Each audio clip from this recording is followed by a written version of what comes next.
আজকে আমি বানাচ্ছি বাচ্চাদের টিফিন নিয়ে যাওয়ার জন্য একটা দারুণ টেস্টি রেসিপি।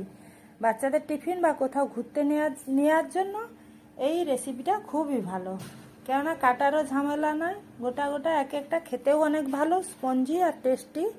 এই চকলেট কেক আমি আজ চকলেট ফ্লেভার দিয়েই বানিয়েছি। এখানে আমি আধা বাটি থেকে একটু বেশি 1/4 কাপ বাটি নিয়ে নিলাম দই, আর নিয়ে নেব 4 চামচ সাদা তেল, আর দিয়ে দেব এখানে আমি চিনি। মিষ্টির জন্য চিনি দিয়ে দেব 1/4 বাটি চিনি দিয়ে দিচ্ছি। এখানে আপনারা মিষ্টিটা কম বেশি করতে পারেন। এরপর আমি দিয়ে দেব মিক্সিতে 2 চামচ বেকিং সোডা আর 2 চামচ বেকিং পাউডার দেব। সোডা ভুলে বলে দিলাম। আর আধা চামচ থেকে একটু কম দিয়ে দেব, অল্প 1 চিমটে দিয়ে দেব বেকিং সোডা।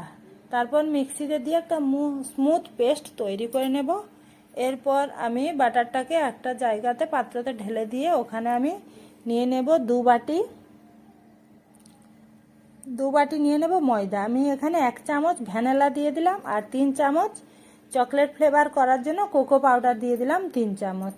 এবার ময়দাগুলো চালাতে দিয়ে দেব, দিয়ে চেলে নেব আমি, যাতে হাওয়া ধরে দেয় তো কেকটা ভালো ফুলবে। ওই জন্য আমি ময়দাটাকে চেলে নিয়ে ওই বাটারের সাথে মিক্স করে নেব ভালো করে। এখানে বাটারটা মোটা হয়ে গেলে অল্প অল্প দুধ দিয়ে যাতে পাতলা একটা বাটার তৈরি হয় সেইভাবে মিশিয়ে নেবেন। দেখুন এই এতটা পাতলা হিসাবে বাটারটা তৈরি করে নেব। এরপর আমি ইডলি হাঁড়িতে বানাবার জন্য ইডলি হাঁড়িতে দাগটা পর্যন্ত আমি জল দিয়ে দেবো। দিয়ে প্লেটগুলোতে আমি তেল দিয়ে দেবো, সাদা তেল অল্প করে লাগিয়ে দেবো, আর বাটারগুলো এক একটাতে ঢেলে দিয়ে একটা একটা চেরি লাগিয়ে দেবো। চেরিটা দিলে দেখতেও ভালো লাগে, বাচ্চারাও অনেক পছন্দ করে। 15 মিনিট মিডিয়াম ফ্লেমে আমি এই কেকগুলোকে বানিয়ে নেব। দেখুন দারুণ স্বাদের কেক তৈরি হয়ে গেছে। আপনাদের পছন্দ হলে লাইক শেয়ার